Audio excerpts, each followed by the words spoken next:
আপনারা নিশ্চয়ই পত্রপত্রিকায় দেখেছেন, এই মুহূর্তে একটি রাজনৈতিক দল যেই স্বৈরাচার পালিয়ে গিয়েছে সেই স্বৈরাচারের মুখের ভাষা ব্যবহার করছে বিএনপির বিরুদ্ধে। ঠিক সেই স্বৈরাচার যেভাবে বলতো তাদেরই ভাষা ব্যবহার করছে বিএনপি। তাদের বক্তব্য যে দুর্নীতিতে বলে চ্যাম্পিয়ন ছিল।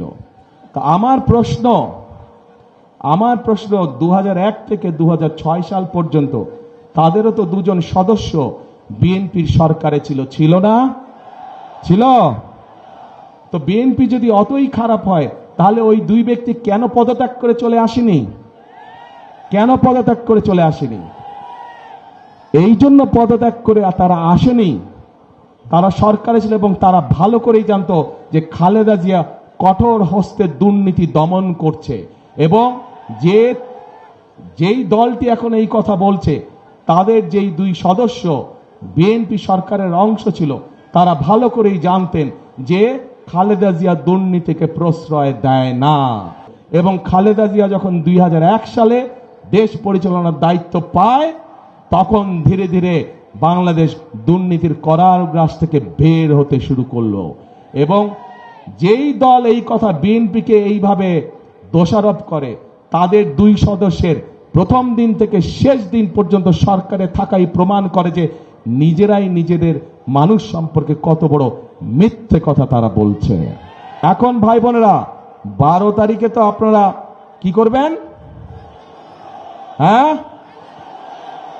ধানের শীষে ভোট দিবেন। যাবেনটা কখন? ভোট দিতে কটার সময় যাবেন? দুপুর 12টায়? ও, দুপুর 11টায়? সকাল 9টায়? তো কখন? হ্যাঁ, তাহাজ্জুদের নামাজ পড়তে উঠবেন ওই দিন। আল্লাহর কাছে রহমত চাইবেন যে যাতে সারা দেশের ধানের শীষ জয়যুক্ত হতে পারে। এই রহমত চাইবেন আল্লাহর কাছে। তারপরে এলাকার মানুষকে সাথে নিয়ে আপনি মুসলমান হলে তাহাজ্জুদ পড়বেন, আপনার অন্য ধর্মের ভাই বোন যারা আছে তাহাজ্জুদ পড়ে বের হবেন, তাদেরকে সাথে নিয়ে যাবেন। গিয়ে তারা তাদের ধর্মীয় আচার অনুষ্ঠান ভোরবেলায় যেটা থাকে সেটা তারা করবে। পাশে আপনারা মুসলমান যারা ফজরের জামাত আদায় করবেন যার যার যেই ভোট কেন্দ্রের সামনে, ঠিক আছে? করে লাইন দিয়ে দাঁড়াবেন, ভোট শুরু হবে, সাথে সাথে ভোট দেওয়া ইনশাল্লাহ শুরু করবেন। কিন্তু ভোট দিয়ে সাথে সাথে চলে আসলে চলবে না। কি করা লাগবে?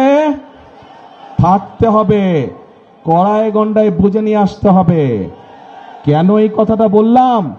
বহু বছর হয়ে গেছে আমরা তো ভোট দেবার সুযোগ পাইনি, তাই না?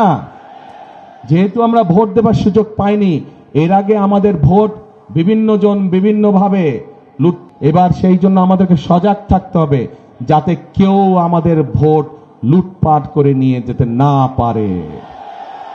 পারবেন তো পাহারা দিয়ে সতর্ক থাকতে? ইনশাল্লাহ।